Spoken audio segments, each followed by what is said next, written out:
Hello, friends, and welcome back to Stories About Entitled People. Today's story is proof that sometimes the tiniest acts of pettiness have the biggest impact, especially when your nemesis is a full-grown adult who should absolutely know better. But before we begin, best way to support our channel is to leave comments, like, and subscribe with the turned-on bell so you don't miss the new video every single day. Here we go. How I made my Karen aunt flee from a single glance. This is a very petty story from years ago about how I made my Karen of an aunt quite literally flee before me. Backstory. Karen was married to my father's brother. My father's family's very snooty and classist already. We're now happily no contact and my mom's divorced. Karen was so snooty that my father's family couldn't stand her. No one liked my mom or me and my brother because my mom was a good-hearted middle-class woman, or according to them, riffraff, a-holes. A few months after marrying Karen, my uncle came out as gay. I'm pretty sure he was bi or pan, and she just turned him off women. They stayed married as marriage of convenience and each had boyfriends. I don't care, I just find it amusing. I never socialized with her or my uncle, despite them living in the same small town, but I did run into her every once in a while at a store. It was, after all, a small town. So here's where the story begins. I was 16 and started running into Karen a lot, every some weeks. At first, I thought nothing of it. We wouldn't talk or really acknowledge each other, so who cares? Then I noticed something. Every time Karen saw me, she'd very slightly stick her nose up at me and turn away. She did this very slightly so as to not have everyone else notice it, but she did it enough that I noticed it every single time she did this. Being the petty teenager I was, I decided the best way to beat a bully was to turn it back on her. So every time I saw her, I'd slightly turn my nose up at her. This continued for a couple years, without me really thinking anything of it. Then one day I found out just how much I was getting under this grown woman's skin. I was in a small store with a glass window in the door. As I left the store, I passed Karen as she entered. Once again, I turned my nose up at her, thinking nothing of it. Right outside the store was my mom waiting for me in our car. As I got in, she let me know what she'd seen. Your Aunt Karen just did the weirdest thing. She was walking towards the store when suddenly, without breaking stride, she turned on her heel and quickly started walking in the opposite direction. After a couple of paces, she kind of shook herself, turned back around, and went into the store. That was when I realized that she had seen me in the window and automatically, without thinking about it, spun around and tried to flee, all because she was afraid of a teenage girl turning her nose up at her. After a moment, she finally realized that she was running away from a teenage girl, realized how utterly pathetic she was being, and had to steel herself to face my horrific insult as she turned back around to face her nemesis. Once I told my mom what had been going on for the last couple of years, she thought it was hilarious. And while I eventually moved away and never saw Karen again, every time after that wonderful little day, when I did see Karen, I always made sure to slightly turn my nose up at her. Good for you, kiddo. Harry Potter'd be proud of how you dealt with your Aunt Petunia. And our second story. She thought I was an employee, until I wasn't. This happened a few years back where I had a job that was a lot like being a personal assistant, and it frequently involved shopping for clothes and finding multiples of said clothes, usually in a time crunch. The job was in a large city on the East Coast. I had a dress in a 10 and I was trying to find a size 12. It was from a higher-end store's outlet store, and instead of driving to every branch of this store in the sprawling suburbs, I decided to call the store directly. They could check their system to see if they had any size 12s. Now, because this is an outlet of the main store, the merchandise had multiple tags on it, so while on the phone it was a little difficult to find the exact barcode numbers that would help the woman on the other end look up the dress in their inventory. Finally, I gave her the right one. She's very nice, but unfortunately they don't have the dress in stock. Not a problem. I look up the next closest store and call them. This goes on for some time, with me calling 4 stores, getting increasingly better at asking the correct questions to be transferred to the right person and giving the correct barcode numbers immediately, because I'm trying to be efficient. So I call store number 5. The woman I'm transferred to is not pleasant. I tell her why I'm calling and what I'm looking for. She's brisk and clearly annoying at having to look this up. Well, I'm annoyed that I've been on the phone the better part of the day, so I'm not much nicer back. She starts arguing with me, telling me I should just look it up online, to which I reply, I would have gladly done that, but there's no website for the outlet store. This gets her even angrier, and she starts mumbling about how I have no idea what the hell I'm talking about. When I ask yet again if she can please just check the system so we can both end this phone call, she yells, "Annoyed lady, AL, don't you know how to look this up on your scanner? Who the hell trained you?"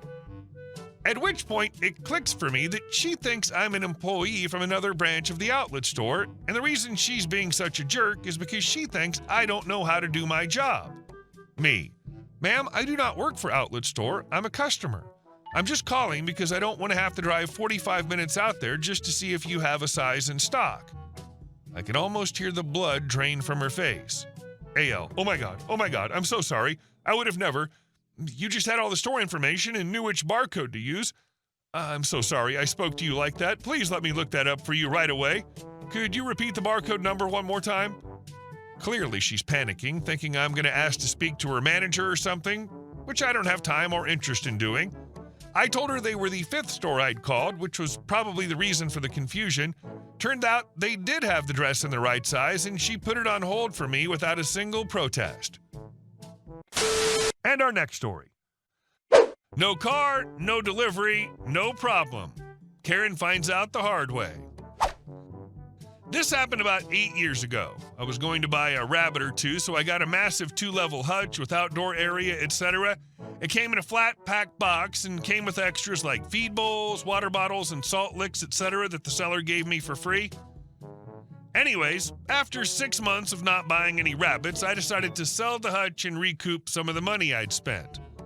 I listed it on Gumtree as new, unopened, and listing price of 25% less than what I paid. And in capital letters, pickup only, I cannot deliver. After a dozen people contacting me wanting to give me 10% of my asking or just asking if it's still available, one lady messaged me and said she'll buy it now if I drop my price by another $50. Done. Come over, bring cash, I'll load it into your car. She lived next suburb, 5-minute drive away, perfect. Not verbatim. Lady, can you deliver it, please? Me: sorry, I can't deliver it. It's pickup only. Lady: are you sure you can't deliver it? I'll give you petrol money. Me: sorry, I'm unable to deliver it. I wrote that it was pickup only in the ad very clearly. Lady: but I want to buy it. I said I'll buy it. I want you to deliver it. Why can't you just deliver it? I had the craps by this point, wheeled my motorbike outside, dragged the big old box outside next to it and took a photo. I sent it to her and said, if you can tell me how I can put this on the bike, I'll deliver it to you. I got a terse reply that she'll come over shortly to pick it up. Effing B turned up in a full-size station wagon. I asked if she had to borrow the car. No, I just didn't want to come pick it up. Oh, does all that stuff, bowls, bottles, etc., come with it? No, it doesn't. I wasn't giving her that crap after what she'd said. She asked me to load it into her car, so I asked for payment first. Oh, I'm $50 short. That's okay, isn't it? Yeah, that's fine. Leave a deposit and I'll hold it for you whilst you go to town and get the rest. A 20-minute return trip. She managed to find $50 on the floor of her car. After loading it in her car, she had the hide to say to me, I don't see why you couldn't deliver it. B, do you see a effing car here? I don't own one. That's why it's pickup only. She huffed at me and walked off to drive away. Good riddance. Honestly, I loved how calmly sarcastic you were with the motorbike photo. The audacity of her turning up with a station wagon after whining about delivery was peak entitlement, and having the nerve to shortchange you after already getting a discounted price? Wow. Your quick thinking about the deposit was perfect, and watching her miraculously find the missing money was just icing on the cake. I bet she thinks twice before pulling that move again. And our last story. The pool, the fines, and the HOA that couldn't win. A few years ago, my friend and her husband decided to build a small in-ground pool in their backyard. They lived in a picturesque suburban neighborhood. Of course, like most neighborhoods of that style, it was ruled by an HOA, complete with its laundry list of rules about everything from mailbox colors to lawn heights. But my friend and her husband were careful. Before even breaking ground, they did everything by the book. They applied for the necessary permits, received full approval from the city, and passed all required inspections. Their contractor double-checked everything to ensure there were no zoning issues. As far as anyone official was concerned, the project was 100% legal. No one from the HOA raised a single concern during construction either. Not a peep. The pool installation went smoothly. Within a few weeks, they had a sparkling new backyard oasis. It wasn't some Olympic-sized monstrosity, just a modest, tasteful pool for them and their 2 young kids to splash around in during the brutal summers. They were thrilled, and understandably so. The timing couldn't have been better. The pool was finished just as the first real heat wave of the season hit. They invited a few close friends and family over for a little opening celebration, planning for a summer filled with barbecues, night swims, and all the good things that come with having your own pool.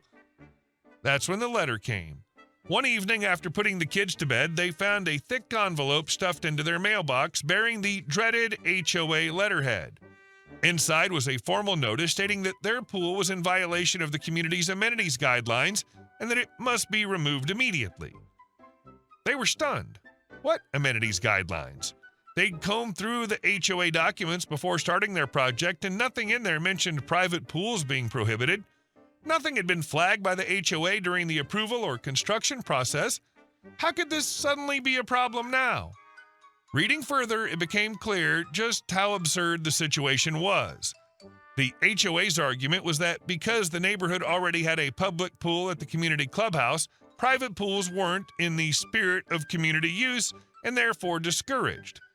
Not prohibited, just discouraged. And somehow that vague language was supposed to justify tearing out a finished, permitted, and completely legal structure? The kicker? The community pool they were so adamant about was small, perpetually overcrowded, and honestly kind of gross. Not exactly an inviting alternative to a private, clean, quiet backyard pool. At first, my friend and her husband tried to reason with the HOA, pointing out the lack of any specific rule against private pools and the fact that they'd gone through all the proper legal channels. But the HOA board dug in their heels, getting more hostile with each exchange. They issued daily fines for non-compliance, threatened liens on the property. It was total escalation. So my friends did what the HOA wasn't expecting. They lawyered up. They hired a no-nonsense real estate attorney who specialized in HOA disputes. For months, the battle raged. Letters flew back and forth, meetings were held, tempers flared. The HOA was relentless, but so was my friend's lawyer. Every vague, badly worded regulation the HOA threw at them got ripped to shreds. Every threat they made was calmly and methodically dismantled. And finally, after months of ridiculousness, the HOA caved. They settled out of court. The terms? My friends were allowed to keep the pool exactly as it was, but as a face-saving measure for the HOA, they were required to install a privacy fence around it so that it couldn't be seen from the street or by neighboring yards. It was a ridiculous condition, but honestly, my friend and her husband couldn't have cared less at that point. They were exhausted, but victorious. They got to keep their pool, and the HOA had been exposed as overreaching bullies who tried to create rules on the fly just to exert power. In the end, the fence actually made the backyard even more private and enjoyable. No prying eyes, no petty neighbor complaints, just a peaceful, shaded haven perfect for summer afternoons and evening swims. Best of all, the HOA lost a massive amount of credibility in the neighborhood. Several homeowners banded together afterward to push for reforms to the HOA's powers and decision-making process, making sure no one else would get railroaded like that again.